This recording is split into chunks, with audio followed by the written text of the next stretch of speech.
Hello दोस्तों, नमस्कार। स्वागत है एपीटी इंस्टीट्यूट के इस ट्यूटोरियल में, जहां पर फोटोशॉप में आज हम पढ़ेंगे फोटोशॉप टूल बॉक्स के बारे में। यहाँ पे ये जो टूल बॉक्स बना है, इस टूल बॉक्स के सारे ऑप्शंस को हम आज देखने वाले हैं, इन सबको यूज करने वाले हैं, कहाँ कौन सा चीज काम में आती है, क्या क्या काम हो सकते हैं, इन सारी चीजों को पढ़ेंगे और प्रैक्टिकल करके भी देखने वाले हैं। बढ़ते हैं अपनी क्लास में आगे और स्टार्ट करते हैं आज की class. Let's begin this topic.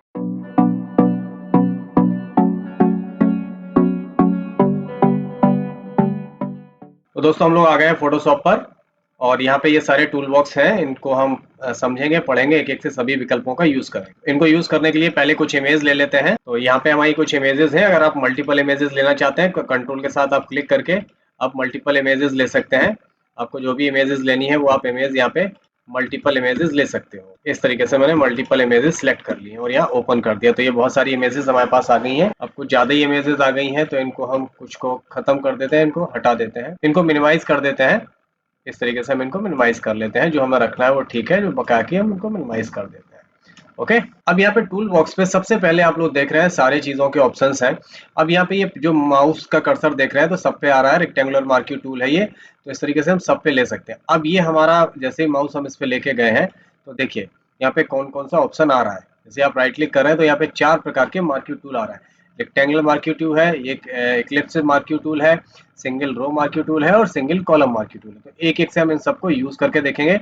ये सिलेक्ट करने के लिए होता है। जैसे आप रेक्टेंगुलर लेते हैं तो आप किसी भी इमेज में रेक्टेंगुलर शेप में सिलेक्ट कर सकते हैं। आप इस तरीके से रेक्टेंगुलर बना के रेक्टेंगल सिलेक्ट कर सकते हैं। अब जैसे आपने सिलेक्ट कर लिया है, अब आप मूव टूल लेंगे तो आप इसको सीधी इमेज को कहीं भी किसी भी जगह पे आप ले जा सकते हैं। इस तरीके से रेक्टेंगुलर वे में आप सिलेक्ट करके ले जा सकते हैं कहीं पे भी। तो इसका यूज समझ में आ गया होगा। अगर रेक्टेंगुलर में सिलेक्ट करना है तो आप रेक्टेंगुलर में ले सकते हो। ये जो सिलेक्शन आ रहा है, इसको हटाने के लिए आप कंट्रोल डी प्रेस करेंगे तो ये डिसलेक्ट हो जाता है। और जैसे ही आप दूसरा लेते हैं, जैसे फिर इसके बाद मैंने राइट क्लिक करके इक्लिप्स लिया, तो इक्लिप्स से ये सर्किल में ड्रॉ करेगा। इस तरीके से ये सर्किल में ड्रॉ करेगा। और इसको भी आप मूव टूल की मदद से अब ले जाएंगे तो ये सर्किल में आएगा, कॉपी होके सर्किल बना के इसने क्रॉप कर दिया है। अब जैसे ये चीज सिलेक्ट रहती है तो आपको राइट क्लिक करके डिसलेक्ट कर सकते हो या कंट्रोल डी से सिलेक्ट कर सकते हैं। जब भी हम कोई टूल सिलेक्ट करते हैं तो उससे रिलेटेड हमारे पास यहाँ पे टूल बार पे ऑप्शंस आ जाते हैं। जैसे यहाँ पे ये सिलेक्शन का ऑप्शन था, यहाँ पे ये है एडिट टू सिलेक्शन का है, और ये है subtract from selection, in selection से हटाने के लिए, और ये इंस्टेक्ट विद सिलेक्शन। जैसे हमने यहाँ पे कोई सिलेक्शन बनाया है इससे, ठीक है, अब ये इसको कर दिया। अगर हम यहाँ एडिट टू सिलेक्शन कर देंगे और कोई दूसरा सिलेक्शन यहाँ से ले लेंगे तो इसी में ऐड हो गया। देख रहे हैं, अब इसी में ऐड हो गया। अब इसको जब आप ले जाएंगे तो ये इस तरीके से ऐड होके आएगा इसमें, ठीक, क्योंकि हमने 2 सिलेक्शन बनाए थे, दोनों इसने ऐड कर दिए हैं। ठीक, तो इसका फायदा था किसका, ये कैस करने से, ऐड टू सिलेक्शन से। अगर इसी तरीके से इसको डिसलेक्ट कर देते हैं कंट्रोल डी से, मैंने यहाँ पे एक सिलेक्शन किया ये वाला। अब इसके बाद अगर हम तीसरा वाला ले लेते हैं, तीसरा वाला है सब्ट्रैक्ट फ्रॉम सिलेक्शन, यानी सिलेक्शन से अगर हटाना है कोई एरिया, जैसे मुझे इतना हिस्सा हटाना है, तो मैंने यहाँ पे इतना क्लिक कर दिया तो ये इतना हटा दिया है इसने। इतना हिस्सा हटा के ये सिलेक्ट करेगा। ओके। और यहाँ पे आप फेदर आपने देखा ही है, फेदर जब आप लेते हैं तो अगल बगल थोड़ा सा फेदर लगा के देता है। थोड़ा सा बिल्कुल शार्प किनारे नहीं आते हैं, कुछ शेडेड आते हैं, फेड आता है। तो आप यहाँ से फेदर अगर ले सकते हो तो उस तरीके से काम करता है। जैसे अगर मैं यहाँ पे 10 पिक्सल का फेदर ले लेता तो देखिए फिर क्या होता। अब मैं इसको मूव करूंगा तो ये बिल्कुल प्रॉपर नहीं आएगी, कुछ हल्का फुल्का शेड आ रहा है, बगल से फेड होके आ रही है। इसको वापस से डिसलेक्ट करते हैं। अगला ऑप्शन देख लेते हैं। अगला ऑप्शन है सिंगल रो मार्क्यू टूल। ये सिंगल रो को दिखाता है। इसका यूज ज्यादातर HTML CSS में ज्यादा किया जाता है। अब जैसे हम इस पर क्लिक करेंगे तो देखिए सिंगल दिखा रहा है, सिंगल एक इसने रो को सिलेक्ट कर लिया, सिंगल, ठीक है, दिख रहा है ना आपको। ये 1 पिक्सल है, यहाँ पे 1 पिक्सल इसने सिलेक्ट कर लिया है। ऐसे ही इसका कोई ज्यादा यूज होता ही नहीं है। ऐसे अगर वर्टिकल करेंगे तो वर्टिकल रो एक एक बता रहा है, 1 पिक्सल इसने सिलेक्ट किया है। तो इसका ज्यादा यूज होता नहीं है। रेक्टेंगुलर और इक्लिप्स का हम यूज ज्यादा करते हैं। ये हमारा मूव टूल है। जब हमें अपनी इमेज को इधर से उधर ले जाना होता है तो मूव टूल का यूज करते हैं। मूव से आप इमेज को इधर से उधर ले जा सकते हो, इसलिए हम मूव टूल का यूज करते हैं। ये हम ऑलरेडी कर चुके थे। इसके बाद हमारे पास ये आता है लासो टूल। अब लासो में हमने ऑलरेडी 3 विकल्प थे। मैग्नेटिक लासो टूल हम आपको बता चुके हैं, ये एक ही कलर की चीज को ऑटोमेटिकली सिलेक्ट करता हुआ जाता है। अब यहाँ पे सबसे पहला है lasso tool. Lasso tool select करके देख लेते हैं लासो टूल कैसे काम करता है। इस इमेज को हमने फिट टू स्क्रीन कर लिया है जूम करने से। अब लासो टूल लेते हैं। अब ये क्विक लासो टूल क्या करता है कि इसको आपको क्लिक करके एक बार में पूरी इमेज को कट करना पड़ेगा, सिलेक्ट करना पड़ेगा। क्लिक करके ये ऑटोमेटिकली ये नहीं लेता। जैसे मैंने यहाँ पे क्लिक किया और इतना ले जाके हमने इस तरीके से ऐसे करके इसको सिलेक्ट कर लिया, ठीक। तो ये इस तरीके से काम करता है। अब आप इसे ले जाएंगे तो ये क्रॉप करके इतना हिस्सा यहाँ पे आ गया है। इस तरीके से आप लासो टूल को यूज करते हैं, इस वाले को। क्लियर। इसका दूसरा विकल्प है पॉलीगनल लासो टूल। ये क्या करता है, पॉलीगनल लासो टूल भी सिलेक्ट करता है, लेकिन इसमें आपको बार बार क्लिक कर करके सिलेक्ट करना होता है। ये ऑटोमेटिकली नहीं करता, बस इसमें आपको टाइम मिल जाता है और ये ऑटोमेटिकली नहीं करके आपको क्लिक कर करके हर जगह से ले जाना होगा। बस ये अंतर है। और जो हमारा मैग्नेटिक था, मैग्नेटिक तो ऑटोमेटिकली सिलेक्ट कर लेता था। इसमें आपको इस तरीके से एक एक से क्लिक करके आपको पूरा इमेज को अपनी को सिलेक्ट करनी पड़ेगी। ये इस वजह से ये काम में आता है। हो गया सिलेक्ट। अब आप मूव टूल से इस इमेज को यहाँ से यहाँ ले जा सकते हैं। क्लियर, समझ में आ गया होगा कि इसमें होता क्या है। और इसका जो आखिरी विकल्प है वो मैग्नेटिक लासो टूल है। ये हम ऑलरेडी बता चुके हैं कि ये कलर के हिसाब से ऑटोमेटिकली सिलेक्ट करता रहता है, इसको कलर मिलता जाएगा, उसी के अकॉर्डिंग ये आपको क्लिक विलिक नहीं करना पड़ता है। ये ऑटोमेटिकली जैसे ब्लैक मिल रहा है तो ब्लैक ब्लैक को ये सिलेक्ट करता रहेगा। इस तरीके से ये ऑटोमेटिकली एक कलर के हिसाब से वो अपने आप सिलेक्ट कर लेता है, आपको क्लिक विलिक नहीं करना होता है, ये ऑटोमेटिकली सिलेक्ट कर लेता है। देखिए इस तरीके से देख रहे हैं, ये ऑटोमेटिकली ब्लू कलर को सिलेक्ट कर रहा है, फिर इस तरीके से ये सिलेक्ट करता रहता है, इधर से इस तरीके से ये सिलेक्ट कर लिया। ओके, अब आप इसको मूव टूल से इसको इधर से इधर ले जा सकते हैं। स्लाइस टूल का यूज ज्यादातर फोटोशॉप में नहीं किया जाता है। इसका यूज वेब डिजाइनिंग में जब वेबसाइट बनाते हैं तो उस समय किया जाता है, जब HTML और CSS में हम काम करते हैं तब स्लाइस का यूज किया जाता है, क्योंकि स्लाइस से आपकी इमेज के स्लाइसेस बन जाते हैं, यानी बॉक्स बन जाते हैं कि आप स्लाइस जब आप करते हैं तो इमेज का बॉक्स बन जाता है कि इमेज कौन से बॉक्स में, किस नंबर बॉक्स में कौन सी इमेज आ रही है, यहाँ पे 1 2 तीसरे बॉक्स में आ रही है। तो ये सारी चीजें HTML और CSS में ज्यादा काम आती हैं, इसका फोटोशॉप में इसका यूज नहीं होता है। क्लियर। तो अब हम देखते हैं अपना अगला टूल। दोस्तों अगला टूल है हमारा यहाँ पे healing brush tool. Healing brush tool में 2 ऑप्शन है, हीलिंग ब्रश टूल और पैच टूल। तो पहले हीलिंग ब्रश टूल का यूज करके देखते हैं ये करता क्या है। तो यहाँ पे पहले मैं आपको दिखा देता हूँ, मैंने अभी यहाँ पे ये आ रहा है ब्रश का साइज। आप ब्रश का ये जो गोल दिख रहा है ये हमारे ब्रश का साइज है। आप राइट क्लिक करके यहाँ से आप ब्रश के साइज को छोटा बड़ा ऊपर नीचे ज्यादा कर सकते हो। तो वो अभी आपको जितना बड़ा साइज करना है वो आप यहाँ से भी ले सकते हो, जितना बड़ा ब्रश का साइज करना है वो चीजें आप यहाँ से चेंज कर सकते हो। अब आपको कहीं पे ले जाके अल्ट बटन के साथ क्लिक करना है। अब ये जो सर्किल दिख रहा है, सर्किल को आपको अल्ट के साथ क्लिक करना है, जैसे अल्ट दबाया और यहाँ पे क्लिक कर दिया। अब आप कैसे भी दूसरी जगह पे क्लिक करेंगे तो वही इमेज यहाँ पे आ रही है, जो आपने वहां पे किया था वही इमेज आपकी यहाँ पे बन के सामने दिख रही है। जैसे ही आप यहाँ पे ड्रॉ करके छोड़ेंगे तो देखिए इसने क्या किया कि आपके इसी बैकग्राउंड कलर के हिसाब से इस इमेज को यहाँ पे डाल दिया है। यही काम आप यहाँ पे भी कर सकते हैं। हमारे पास ये दूसरी इमेज है, आप ये चीजें आप यहाँ पे भी जब ड्रॉ करेंगे तो वही इमेज यहाँ पे भी ड्रॉ होगी। आप देख रहे हैं इस तरीके से वो इमेज यहाँ पे भी ड्रॉ हो रही है। छोड़ देंगे तो देखिए इसी की जो इसका जो बैकग्राउंड का कलर है उसी के हिसाब से ये फिट हो जाती है। इसकी जो ब्राइटनेस है, उसकी जो शेड है वो इसी इमेज पे अप्लाई हो जाती है। क्लियर। तो ये था हमारा हीलिंग ब्रश टूल। इसके बाद अगला हमारे पास ऑप्शन है पैच टूल। पैच करता क्या, ये पैच लगाता है। पैच पता है ना, जैसे हम लोग रफू करवाते हैं वही काम ये करता है। तो पैच टूल आपने लिया, अब यहाँ पे इसके बहुत सारे डार्क स्पॉट दिख रहे हैं, आप इनको ठीक करना है। तो जैसे यहाँ पे ये दिख रहा है तो आपने इसकी जो सही सी स्किन है उसको सिलेक्ट कर लिया, इसको ड्रैग करके इसके ऊपर लाके छोड़ दिया, वो स्किन उसी हिसाब से एडजस्ट हो गई है। दिख रहा है। फिर से आपने यहाँ पे एक सर्किल लिया और इसको इसके ऊपर लाके छोड़ दिया, वो देखें स्किन इसकी सही होती चली जा रही है। आप फिर से एक ऐसे पैच लगा देंगे, इनको हम पैच लगाना बोलते हैं, पैच वर्क। फिर से आप सिलेक्ट करेंगे और देखिए यहाँ पे लगा दिए तो इसका वो सर्कल सही हो जाएगा। इस तरीके से आप जहां जैसी स्किन टोन से मिलती जुलती है वो आप यहाँ पर पैच लगा सकते हैं, जैसे लाए और यहाँ पे पैच लगा दिया। ठीक, तो इस तरीके से आप किसी भी स्किन को सही कर सकते हैं इस तरीके से। तो हो गई, सारे स्किन के ज्यादातर स्पॉट इसके खत्म हो गए, थोड़े 1 2 और बचे हैं। आप इस तरीके से इसको एडजस्ट कर सकते हो। क्लियर। तो ये था हमारा पैच टूल। अगला हमारा टूल है ब्रश टूल। तो ब्रश टूल आपका ये यहाँ पे आ जाता है, तो यहाँ पे ब्रश सेलेक्ट हो गया। यहाँ से आप अपने ब्रश का साइज अलग अलग स्टाइल में ले सकते हैं, यहाँ से नॉर्मल रख सकते हैं, इसकी ऑपेसिटी वगैरह सारी चीजें आप यहाँ से चेंज कर सकते हैं, या आप राइट क्लिक करके भी ब्रश का आकार यहाँ से ले सकते हैं। जैसे आपने इस आकार का ब्रश ले लिया तो आप यहाँ पर क्लिक करके देखेंगे तो उसी आकार में ये ब्रश इस तरीके से चलेगा। आप जो भी करना चाहते हैं वो इस तरीके से ब्रशिंग हो रही होगी इस पे। अगर आप थोड़ा सा और बड़ा ले लेते हैं, जैसे हमने यहाँ पे इस तरीके का ले लिया ये वाली स्टाइल में, तो ये थोड़ा फेदर है इसमें, तो देखिए फेदर के साथ फेदर आ रहा है इसमें लग के। अगर आप और कोई ले लेते हैं, यहाँ पे बहुत सारी स्टाइल्स हैं, यहाँ पे आप नीचे आएंगे तो आपको अलग अलग तरीके की स्टाइल्स दिखेंगी। जैसे जैसे आपने ये ले लिया, ये गुलाब का है, तो देखिए इस तरीके से ये प्रिंट करके देगा। देखिए इस तरीके से ये चलेगा। ठीक है। और भी बहुत सारे हैं, जैसे ये है तो इस तरीके से प्रिंट करेगा। अगर आप यहाँ से ऑपेसिटी इसकी कम कर देते हैं थोड़ा लाइट हो जाएगा। ये देखिए ऑपेसिटी अगर कम कर दी है तो थोड़ा सा लाइट चलेगा ये। इसी की तरह हमारे पास इसका दूसरा हिस्सा होता है पेंसिल टूल। वो भी सेम तरीके से काम करता है, बस ये थोड़ा सा पेंसिल की तरह है।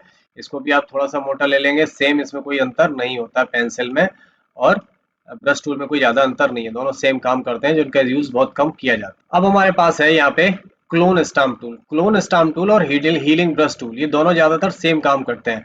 बस अब ये अंतर समझ में आ जाएगा। क्लोन हमने टूल लिया, यहाँ पे राइट क्लिक किया, यहाँ पे दो ऑप्शन है, क्लोन स्टाम्प और पैटर्न स्टाम्प। तो क्लोन स्टाम्प लेते हैं।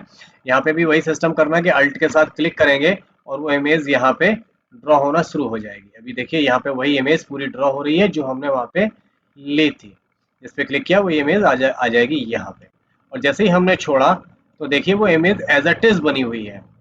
और जबकि हम लोग हीलिंग ब्रश टूल ले रहे थे तो वो इसी के पैटर्न में, इसी की ब्राइटनेस के हिसाब से एडजस्ट हो जा रही है। अगर मैं इसी को हीलिंग ब्रश टूल से सिलेक्ट करके लेता तो देखिए मैंने अभी हीलिंग ब्रश से ले रहा हूँ तो क्या अंतर आएगा।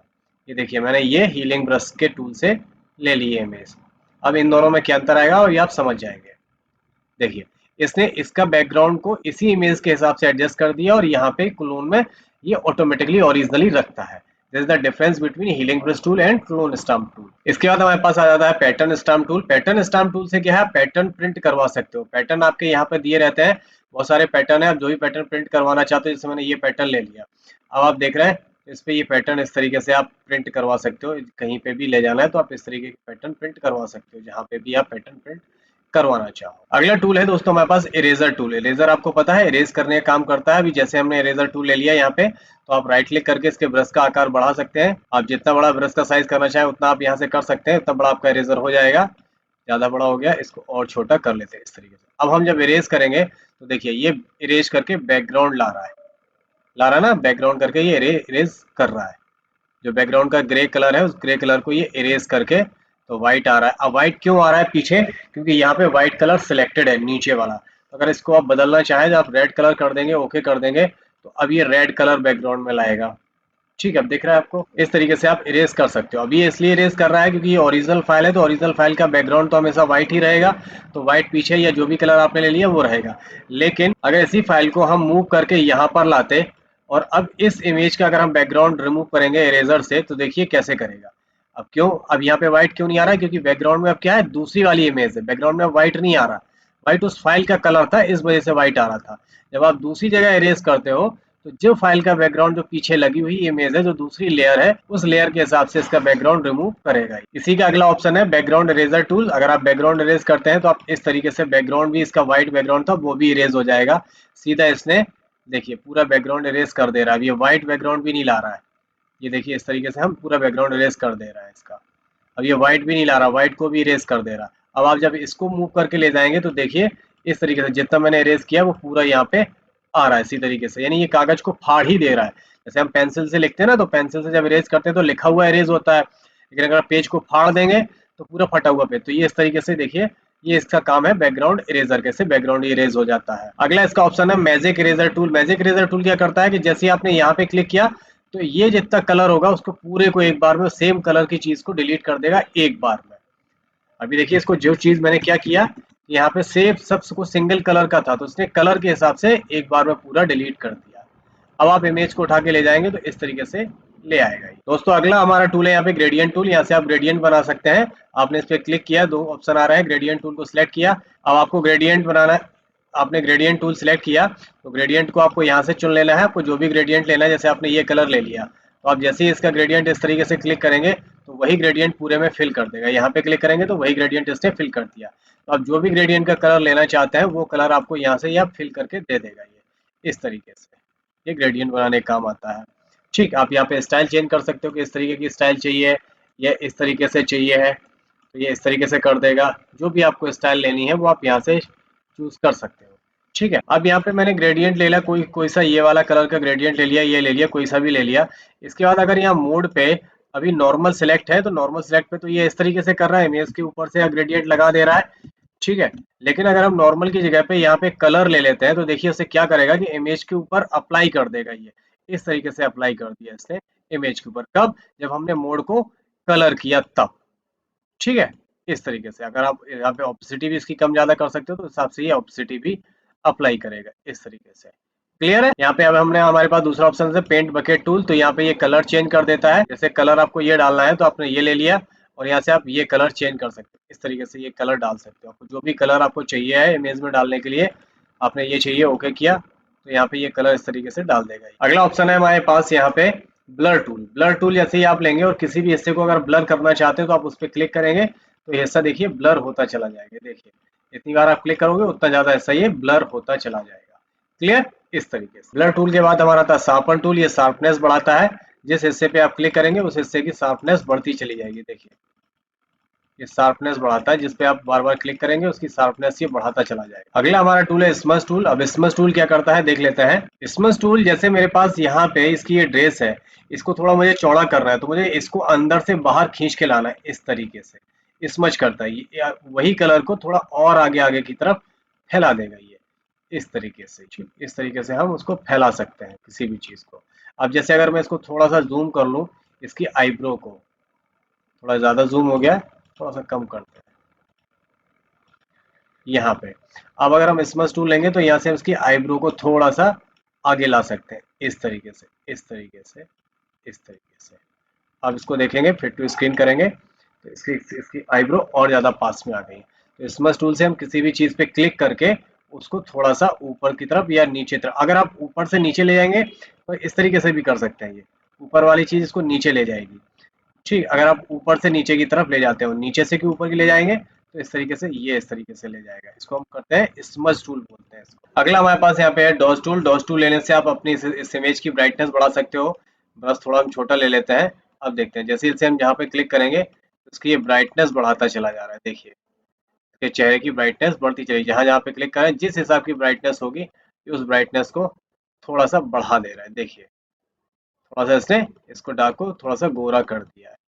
ठीक है, इस तरीके से आप ब्राइटनेस बढ़ा सकते हो जहां जहां पे क्लिक, जैसे बालों पे आप क्लिक करोगे तो बाल भी थोड़े से ब्राइट होते चले जाएंगे। देखिए इस तरीके से। इधर का ऐसा करेंगे तो डार्क है तब भी ये ब्राइट हो जाएगा। देखिए इस तरीके से। क्लियर? इसी के साथ ये है बर्न टूल। तो बर्न टूल पे भी जैसे आप क्लिक करोगे तो इसको डार्क कर देता है ये, इसको डार्क कर देता है। जैसे वो ब्राइट करा था इसको डार्क कर देगा। देखिए इस तरीके से, इस तरीके से ये डार्क कर देता है। अब जितना ज्यादा करोगे उस हिसाब से ये डार्क करता चला जाएगा। स्पंज टूल है। स्पंज टूल से जैसे आप क्लिक करेंगे तो थोड़ा सा इसको ब्लैक एंड व्हाइट कर देगा, ग्रे शेड में कन्वर्ट कर देता है, ये ब्लैक एंड व्हाइट में ला देता है। देखिए इस टाइप से ये ग्रे स्केल में कर देगा, ये ब्लैक एंड व्हाइट बना देता है इस इमेज को। क्लियर? इसके बाद हमारे पास यहाँ पे ये टेक्स्ट टूल है। आप इस पे क्लिक करके कुछ भी लिखना चाहो तो लिख सकते हो। आप यहाँ पे जो भी लिख सकते हो वो आप टेक्स्ट टूल से लिख सकते हो। अगर आपको सिंपल हॉरिजॉन्टल लिखना है तो आपने ये ले लिया। अगर राइट क्लिक के वर्टिकली लिखना चाहते हैं तो आपने यहाँ पे क्लिक कर दिया, ये वर्टिकली लिखेगा इस तरीके से। ठीक है, अगर आप हॉरिजॉन्टली मार्क्स टाइप में लिखना चाहते हो तो ये इस तरीके से ऊपर लिखेगा और नीचे इसको मास्क कर देगा, ये पीछे का ऐसा बैकग्राउंड में ला देगा। ठीक है, इस तरीके से वर्टिकली मास्क करेंगे तो वर्टिकली ये इस तरीके से लिखेगा इसको, इस तरीके से। दोस्तों अभी तक हमने बहुत सारे टूल बॉक्स के बहुत सारे टूल्स को पढ़ लिया है। बहुत सारे टूल्स हैं और बहुत सारे हम कवर कर चुके हैं। वीडियो बहुत लंबा हो रहा है तो बाकी के टूल हम पढ़ेंगे अपने अगले ट्यूटोरियल में। तब तक अपना ख्याल रखिए। टेक केयर, गुड बाय, जय हिंद।